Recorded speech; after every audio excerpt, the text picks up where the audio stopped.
When people look at me, they see the crown, the sash, the big hair, the makeup, the ridiculously high heels, and the smile. They see a pageant queen. And that's exactly what I want them to see. Because then my story and my message will shock them and stick with them. Pageant queens have depression, I get a lot, followed by my ever favorite, pageant queens are capable of depressing thoughts. Yes, we are.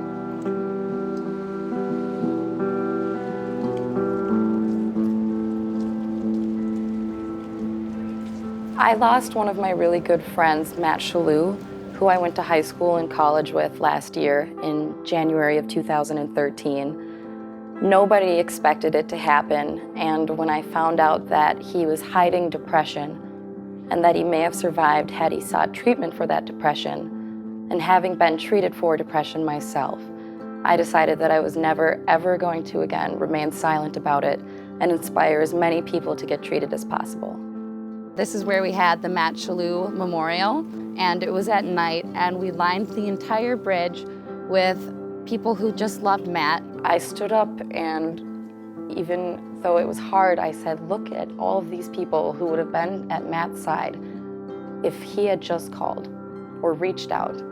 Look around if you think you're feeling the same way, and remember this. I was mad at society for not giving him an open environment to seek help in the first place, for making him feel like he had a mental problem. I was mad society made it okay to talk about your stomach ache and your diabetes, but not your depression and not your anxiety. I was mad at myself for having been treated and for having kept it a secret. I was part of the problem. That was the moment I decided never again. Since he's died, I've put my pain into action. Hi everyone, I'm in this class with you all, and I Miss Minneapolis this year. My platform is out of the darkness and into the light, stopping suicide with prevention. My goal is to reduce the suicide rate because we all lost a really good student last year, Matt Shalou, as well as many others every year right here at the university.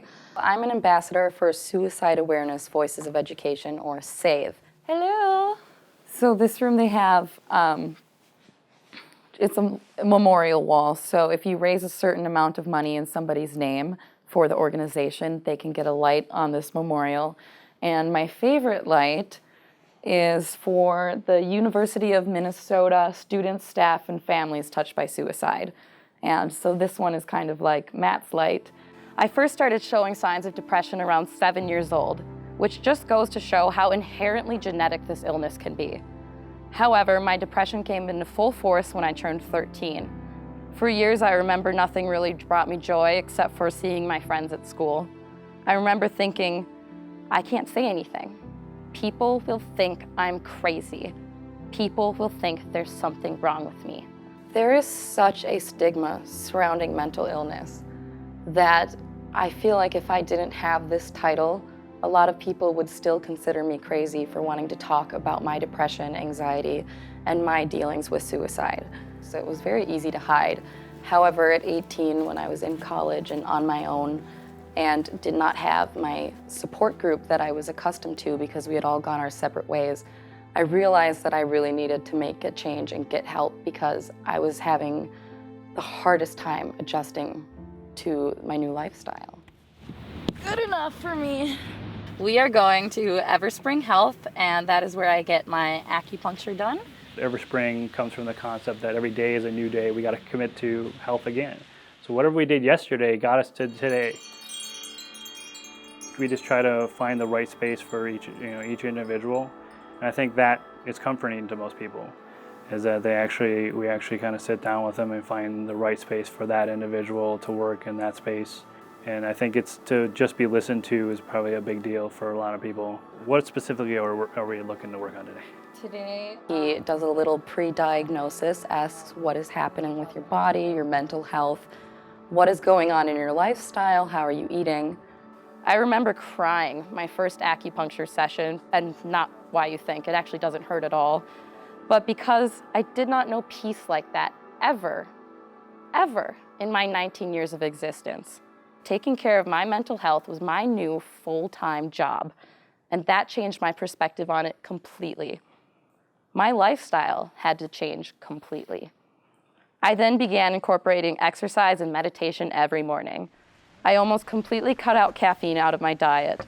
Suddenly, my anxiety wasn't to the point of having to leave class for a panic attack every day. I could sit through class just fine. I sat down and asked people in my life what came to mind when they thought about a person with a mental illness.